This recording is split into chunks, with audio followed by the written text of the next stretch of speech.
The vibration started somewhere outside Omaha, a low, grumbling hum that felt more like a nuisance than a threat. I glanced at the dashboard, but no warning lights glared back at me. My wife, Sarah, was dozing in the passenger seat, her head tilted against the window, a paperback book splayed open on her lap. In the back, our two kids were lost in their own worlds. Lily, 14, had her earbuds in, her gaze fixed on the flat, monotonous landscape of Nebraska flying past. Ben, 10, was engaged in a silent, intense battle on his Nintendo Switch. "You hear that?" I said, my voice cutting through the drone of the tires on asphalt. Sarah stirred, blinking. "Hear what?" "That thrumming noise. Like something's loose." She listened for a moment, then shrugged, a gentle smile on her face. "It's probably just the road, Mark. This stretch is always rough." She reached over and squeezed my shoulder. "You've been driving for 5 hours. You're getting paranoid." I wanted to believe her. We were on our way back to Chicago after a whirlwind family reunion in Denver. The trip had been a success, lots of laughter, slightly awkward photos, and enough potato salad to feed a small army. Now, all we wanted was the familiar comfort of our own home. The sky, which had been a brilliant, untroubled blue all day, was beginning to bruise with the approach of evening. A bank of thick, gray clouds was gathering on the horizon, promising a summer storm. The vibration, however, refused to be ignored. It deepened, transforming from a hum into a definitive chunk that shook the entire minivan. "Okay, that's not the road," Sarah said, her voice tight with alarm. Lily pulled out an earbud. "What's that sound, Dad?" "I don't know, sweetie. Hang on." I flipped on the hazard lights and guided the shuddering vehicle onto the narrow shoulder of the interstate. Gravel crunched and popped under the tires as we came to a stop. The sudden silence, broken only by the whoosh of semis speeding past, was deafening. I got out, the warm, humid air hitting me like a wall. Kneeling, I peered under the van. Nothing was obviously hanging off. I popped the hood, and a plume of steam billowed out, carrying the acrid smell of burnt oil and hot metal. "Is it bad, Mark?" Sarah asked, her face pale as she stood by the open passenger door. "It's not good," I admitted, wiping my greasy hands on my jeans. "I think the transmission's shot. We're not going anywhere in this." The reality of our situation began to sink in. We were stranded on I-80, miles from the last town and who knows how far from the next. The storm clouds were closer now, flickering with silent lightning. Ben, who had joined his mother, looked up at me with wide, worried eyes. "What do we do now, Dad?" That's when the first fat drops of rain began to fall, splattering against the hot asphalt with a hiss.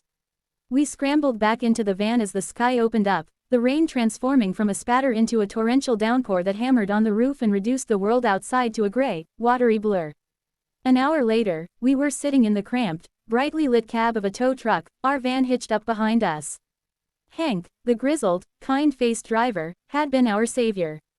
"Nearest place with a decent mechanic is Milford," he'd said, chewing on a toothpick. "It's a speck on the map, but they've got a garage and a motel. You folks are lucky I was close by." Milford, when we reached it, was less a town and more a collection of buildings clinging to the highway. The main street consisted of a shuttered diner, a gas station that doubled as a convenience store, and the auto shop, which was, of course, closed for the night. Next to it, looking like a relic from another era, was the Skyview Motel. The neon sign was missing several letters, so it read, SYIE Motel, and the promise of a VAC NCY flickered weakly against the gloomy twilight. "Don't let the looks fool you," Hank said, helping us unload our overnight bags. "Bert and Martha run a clean place. It's comfortable." Comfortable turned out to be a generous term. The lobby smelled of lemon-scented disinfectant and old carpet. Martha, a woman with a kind smile and hair the color of steel wool, was behind the front desk. She took one look at our bedraggled family and her eyes softened. "Oh, you poor dears. Stranded in this weather. Let's get you settled. I've got a family suite at the end of the building. It's quieter." The suite was a time capsule. The wallpaper was a faded floral pattern, the furniture was heavy, dark wood, and the carpet had a pattern so busy it made you dizzy. But it was, as Hank promised, impeccably clean. There were 2 rooms, one with a double bed for me and Sarah, and an adjoining room with 2 twin beds for the kids. The whole place had a still, heavy atmosphere, as if it were holding its breath. "Well, it's not the Four Seasons," Sarah said, trying to sound cheerful as she dropped her bag. "But it has a roof and beds. I call first shower." While she was in the bathroom, I tried to get a Wi-Fi signal for the kids, but it was hopelessly weak. Lily groaned in despair, but Ben, to my surprise, seemed oddly content. He was exploring the room, running his hand over the nubby fabric of the armchair and peering out the window at the rain-swept parking lot. We ordered a greasy, delicious pizza from the gas station and ate it sitting on the beds, the cardboard box serving as our table. The storm had settled into a steady, soaking rain, and the sound was a constant, soothing drumbeat on the roof. "This is kind of fun," Ben announced, a string of cheese dangling from his chin. "Like an adventure." Lily rolled her eyes. "An adventure with no Wi-Fi is just being bored in a weird place." Later, after the kids were settled in their room, Ben already asleep, Lily reading a book by the dim light of the bedside lamp, Sarah and I lay in the big, lumpy double bed. The room was dark, the only light coming from the crack under the door to the kids' room. "You think the garage can fix it tomorrow?" Sarah whispered. "I don't know." Hank said it sounded expensive. "Might be a couple of days." She sighed, a soft sound in the quiet room. "Well, we're safe. We're together. That's what matters." I reached for her hand in the darkness, and we lay like that for a long time, listening to the rain and the occasional rumble of thunder in the distance. Just as I was drifting off, I heard it. Music. It was faint, so faint I thought I might be imagining it. A slow, melancholic tune played on a piano. It was coming from the wall behind our bed. "Do you hear that?" I whispered to Sarah. She was silent for a moment, then, "The piano." "Yeah, must be from another room. Or maybe the lobby." But the lobby was on the other side of the building. And the music had a thin, tinny quality to it, like an old radio broadcast. It played for a few more minutes, a song I didn't recognize, something sad and beautiful, and then it stopped as abruptly as it had begun. The next thing I knew, sunlight was streaming through the crack in the heavy curtains. The storm had passed, leaving the world outside washed clean and sparkling. The mechanic at the garage delivered the bad news with a sympathetic grimace. The transmission was, indeed, shot. They'd have to order the part, and it wouldn't arrive until the day after tomorrow. We were stuck in Milford for 2 more nights. The day was spent in a haze of boredom. We explored the town, which took all of 20 minutes. We played cards in the room. We ate lunch at the gas station deli counter. By late afternoon, a restless energy had taken hold of all of us, especially Ben. "I'm bored," he announced for the 10th time. "Can't we explore the motel?" "Ben, it's a motel. There's nothing to explore," Lily said, not looking up from her book.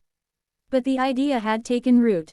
"Why not?" I said. "Stretch our legs." We wandered the long, outdoor corridors that framed the courtyard. Ben, buzzing with a child's curiosity, darted ahead. That's when he found the door. It was at the very end of the second-floor walkway, tucked around a corner and mostly hidden by a large air conditioning unit. Unlike the other motel room doors, which were painted a uniform brown, this one was a faded, chipped green. And it was slightly ajar. "Dad, look," Ben called, his voice echoing in the quiet. "Ben, no, that's probably a storage closet," I said, hurrying after him. But he had already pushed it open. We peered inside. It wasn't a storage closet. It was a small, dusty sitting room, frozen in time. A plush, velvet sofa sat against one wall, covered with a white sheet. In the center of the room was a beautiful, old-fashioned gramophone with a large, brass horn. Next to it, on a small, lace-doilied table, sat a stack of vinyl records. "Whoa," Ben breathed, stepping inside. "We shouldn't be in here," Sarah said from behind me, her voice hushed. But the room had a strange, magnetic pull. It felt separate from the rest of the motel, a secret pocket of history. I walked over to the gramophone. It was intricately designed, polished wood and tarnished brass. The records were all from the 1940s, Glenn Miller, the Andrews Sisters, Artie Shaw. "This is incredible," I murmured. Ben was looking at something on the wall. "Hey, there are pictures." We gathered around. There were 3 framed photographs. The first was of a young, handsome couple on their wedding day, the man in a sharp military uniform, the woman in a simple, elegant white dress. They were beaming, their faces full of hope and love. The second photo showed the same couple, a few years older, standing in front of what was unmistakably the Skyview Motel, its sign then new and gleaming. The third photo was just the woman, her smile still there but tinged with a profound sadness. She was standing next to a small, marble headstone in a field of grass. We were so engrossed in the photos that we didn't hear the footsteps. "Found my little museum, did you?" We all jumped. Martha was standing in the doorway, her arms crossed, but she didn't look angry. A sad, knowing smile played on her lips. "I'm so sorry," Sarah said quickly. The door was open. "We didn't mean to intrude." "It's quite all right," Martha said, stepping into the room. She walked over and gently brushed a bit of dust from the gramophone. "Not many people find this room anymore. It belonged to my parents. This was their private parlor." "The couple in the photos?" I asked. She nodded. "Robert and Eleanor. My father built this motel with his own hands when he returned from the war. It was his dream. This was their favorite room. He loved music, especially the big band sound. Said it reminded him of the USO dances where he first met my mother." She paused, her gaze distant. "He passed away suddenly, back in '58. A heart attack, right here in this room. Mother never changed a thing after that. She kept it just as he left it. She said his music kept her company." The pieces clicked into place. The faint piano music we'd heard last night. The sad, beautiful tune. A chill, not of fear, but of profound understanding, ran down my spine. You heard something last night, didn't you?" Martha asked, her eyes sharp. Sarah and I exchanged a glance. "We heard piano music," Sarah said softly. Very faintly. Martha's smile widened. "That was him, Robert. He plays for new guests sometimes. Especially for families. He always wanted a big family." She looked at Ben and Lily. "He would have loved to see you two here." Ben's eyes were as wide as saucers. "A ghost?" Martha chuckled. "Oh, I don't care much for that word. I prefer to think of it as a lingering melody. A love that was so strong, it never really faded away. It just settled into the walls of this place." That night, after Martha had told us more stories about her parents and we had promised to keep the rooms secret, our family felt different. The boredom and frustration of being stranded had evaporated, replaced by a sense of wonder. We were no longer just stuck, we were part of a story. As we got ready for bed, Ben looked at me. "Dad, do you think we'll hear the music again?" "I don't know, buddy. Maybe." We left the door between our room and the kids' room open. The motel was quiet, the only sound the hum of the ice machine outside.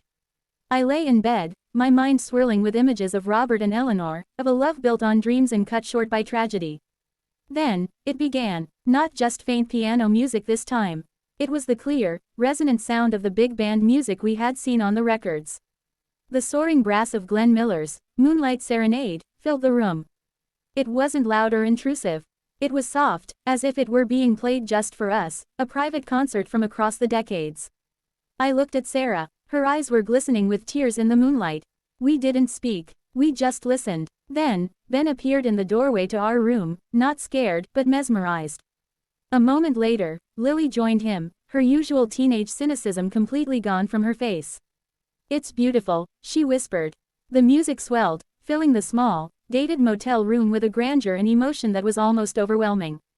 For those few minutes, we weren't a frustrated family on a disrupted road trip.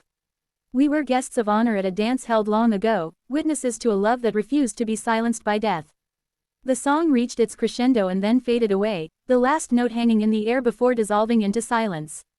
The four of us stood there, in the quiet dark, for a long time. No one needed to say anything. We just went back to our beds, the memory of the music a tangible warmth in the room. The next day, our van was ready sooner than expected. The mechanic had worked a small miracle. As we loaded our bags into the freshly repaired vehicle, Martha came out to see us off. "Thank you," Sarah said, pulling her into a spontaneous hug. "For everything. For sharing your story. Thank you for listening," Martha replied, her eyes twinkling. "Safe travels." We pulled out of the Skyview Motel parking lot and back onto the interstate. The sun was shining, the road was clear, and we were finally heading home. But the atmosphere in the car was profoundly different from the tense, frustrated mood of 2 days before. "That was the coolest thing that's ever happened," Ben declared from the back seat. "It really was," Lily agreed, a rare note of awe in her voice. "It makes you think, you know, about life and love." Sarah reached over and took my hand, lacing her fingers through mine. We drove in a comfortable, thoughtful silence for miles. Our car breaking down had felt like a disaster, an inconvenience that ruined our plans. But it had given us something infinitely more valuable. It had forced us to stop, to be still, and to listen. It had given us a story that wasn't about being stranded, but about being found. It reminded us that the most memorable journeys aren't about the destination, but the unexpected, beautiful detours along the way, and the echoes of love that can last a lifetime.